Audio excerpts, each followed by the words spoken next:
Celeb Savant is a career retrospective type interview focusing on singers, actors, and industry experts.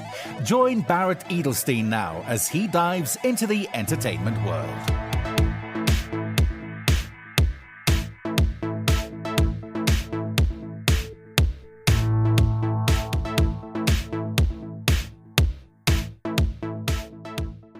Freeman Gumede is a South African singer and bass player.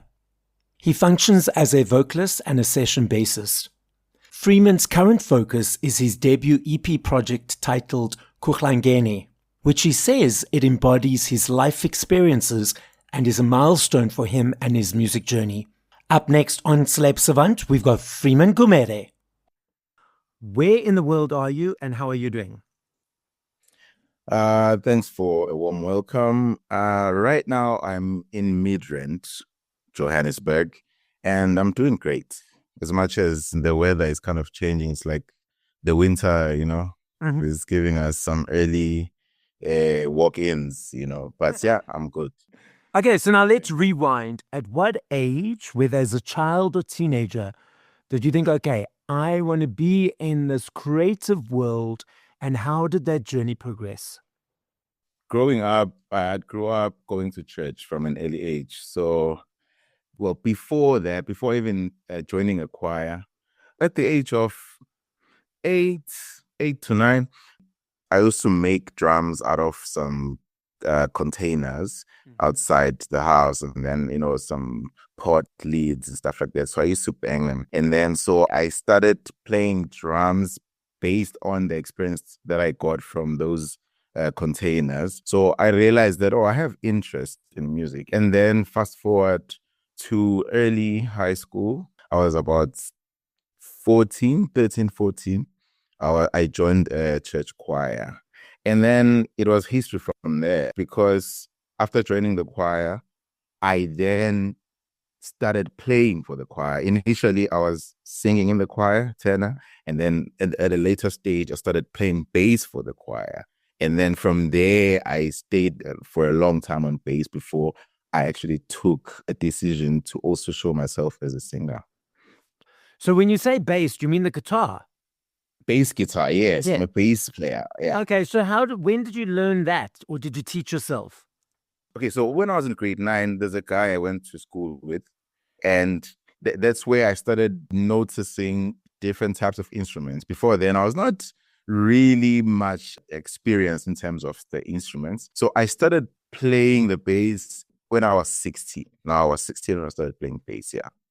What is the difference, or the main difference for you, between singing in a choir compared to singing by yourself?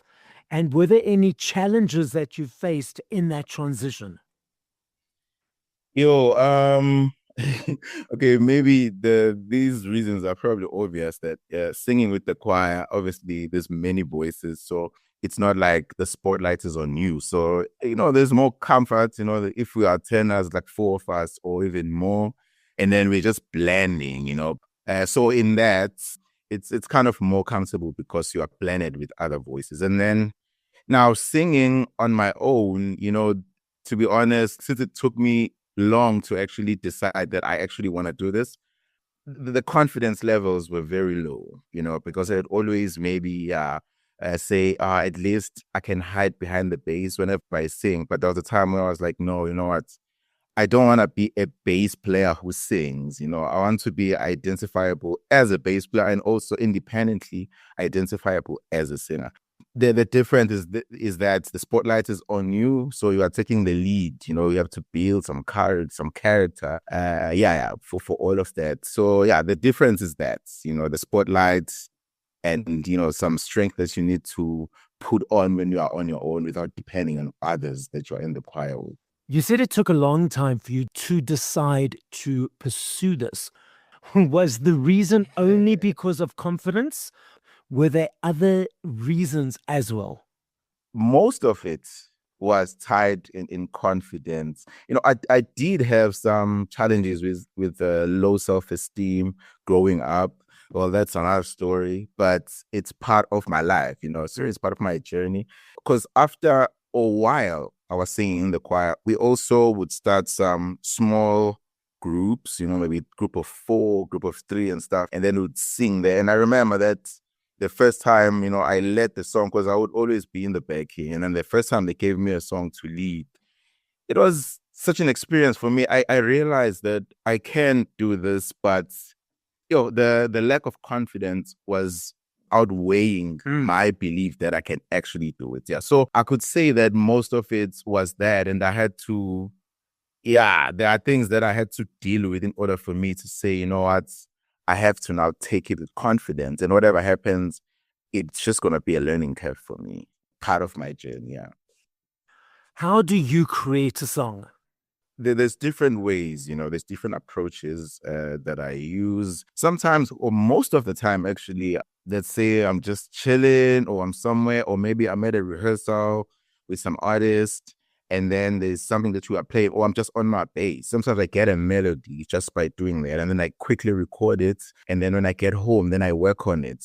Sometimes I'm just walking or anywhere, and then I have a melody or some lyrics or whatever, and then I take my phone and record that. So usually I would build from there, meaning maybe I have the melody, just the melody, or I have the chords only, and then I have to think, what can I put in there? So it's a thing of, when I get creative, I try to make sure I don't miss that moment. And then I take whatever it is that I got from there whenever I get into my laptop to create, and then I start building from there. That's just some of the ways it happens. And then sometimes I would think of maybe a situation and try to make a story out of that, or based on my experiences, how I feel, and then I try to put it in a song, in a poetic manner, and then I create based on that. So there's really no one way that I use. It just depends on how a song came by to me. Yeah.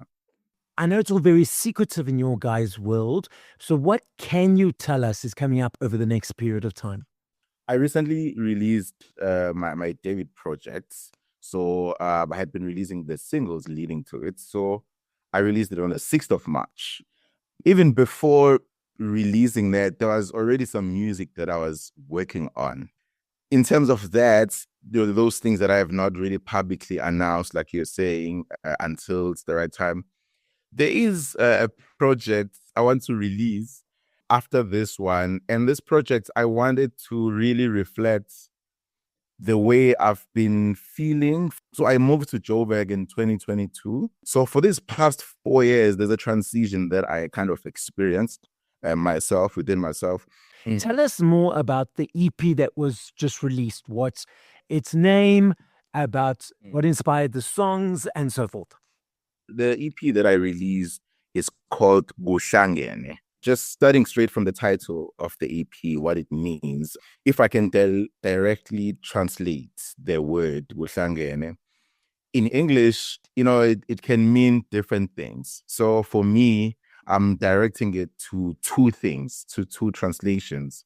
The first one would be, it's together, which means it's together. Even, it's a puzzle. You have all the pieces, and finally it has come together. That also speaks to that I've been releasing some singles, just, creating some covers, showing people some music I'm working on. Then finally, I got the courage to put all those pieces together. So finally, it's together. Kuhlangene. And then the other meaning is, it's mixed up. Right? Okay. So now, meaning, things are mixed up. So this one speaks to my journey that is reflected in the music on the EP. Some of the songs, came from a time where I was feeling sad, or I was feeling confused and stuff like that. And then some of them are just a reflection of the love that I believe in. So it's just different phases of my life so far that I put into music. So yeah, that's the name of the project, Kuhlangene. What language is that? It's isiZulu. isiZulu. Okay. In South Africa, obviously, we don't have access because there isn't access. I still love me a CD. I still budget for my CDs. You can get them overseas. In fact, overseas in the UK, in Europe, Australia, America, there's a big, massive resurgent of physical.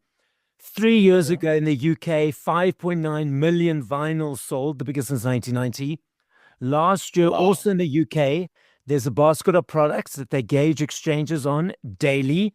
There needs to be high numbers exchanged, and they monitor it for tax purposes. Because of the upsurge of CDs again, CDs are now back in the basket. The research is showing that it's the teenagers, it's the younger kids diving into this physical world, not the older nostalgia people. Then we also have Spotify and all these platforms. What are your feelings and observations around the music industry landscape at the moment? Oh, firstly, wow, I didn't know about that. Wow, especially it's the teenagers that are trying to collect or are collecting these physical items. That is crazy. I didn't expect that. And that is actually exciting though, because I feel like, yeah, it's a nice door that has been opened up. Well, especially during what we're going through right now. Yeah, regarding the music landscape nowadays or currently, okay, number one, the change that is so visible is that back in the day, we used to, or even the people that lived during that time, they would listen to what is dished out to them, the main media, all those media channels and platforms that were controlled, obviously, so you can't choose for yourself. You would get used to something and you even think you actually love it, only to find that it's been dished out to you, but, frequently. And yeah, so everyone ends up kind of gravitating to the same thing. Whereas now, the whole social media thing, how decentralization, that whole thing that is being implemented and all the algorithms thing.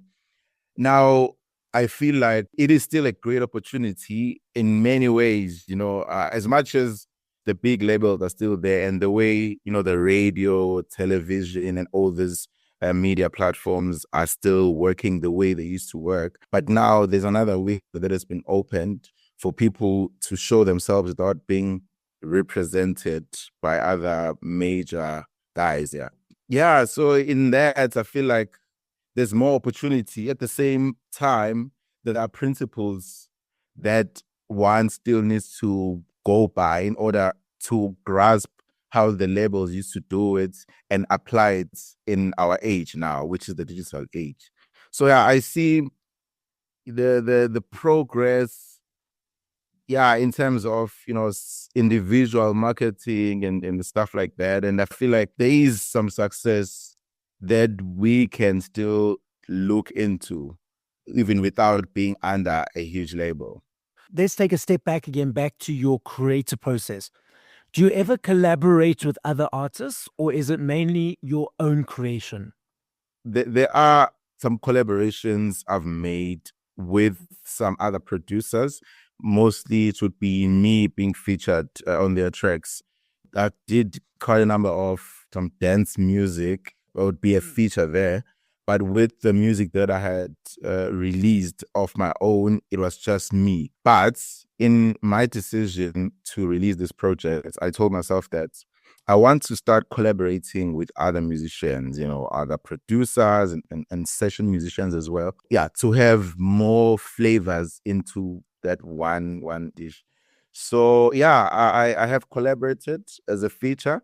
On this project specifically, I did collaborate with only one feature in the whole project. However, there's different producers for some songs and also some session musicians as well. Yeah, and collaboration is something that I'm still opening up to, and I'm really looking forward to do it more. Yeah. Being an independent artist, what have been a couple of the main challenges that you have overcome by going this route in the industry?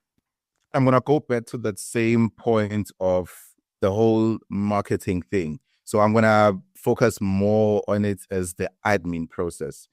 I feel like we do as creatives share this thing of being easily bored by the admin process. So let me talk about myself. I enjoy more creating and being active in the creation of the arts and stuff like that. When it comes to appropriating everything, where it should be, the whole paperwork, all those contracts, all those registrations, all those accounts that one has to do, all the marketing strategies and all of those things, Or the Excel spreadsheets. Yeah, it's exactly that, and that's the important part of everything. Yeah. Because other than that, it's just a hobby, because releasing this project was a nice milestone for me, was a breakthrough for me, because there's a lot of decisions that are made. So in talking about that, the things that I've overcome as an independent artist, I actually just I contacted someone to help me with the publishing so that I don't have to stress myself, not understanding some things and some around all these other platforms. So I got someone who's going to mainly help me with publishing and also teach me how to do it so that even if our contract ends, if I want to continue on my own, I can still do that. But more than anything, he's there to assist me with the entire process so that I don't have to, while I create, but there are some limitations in the sense that there are things that are not in order, So I got a person who's going to do that.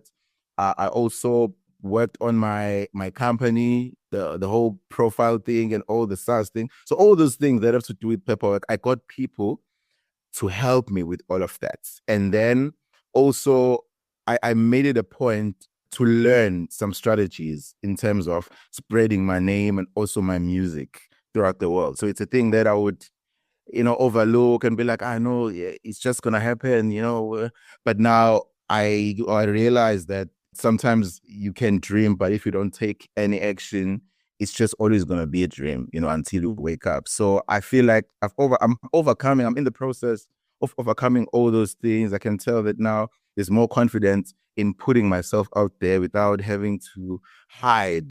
I feel like getting people to work with me instead of working on my own, that was a huge dream for me, and it brought me to where I am today. Yeah.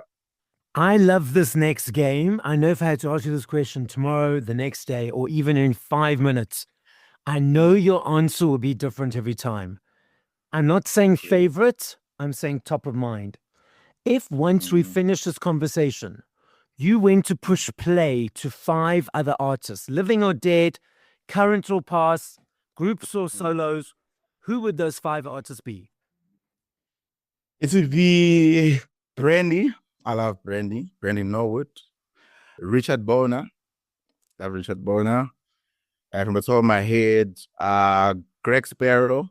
So I listen also to, not a lot, but I listen to jazz. I studied jazz, but I just have love for it. Afro Traction, definitely.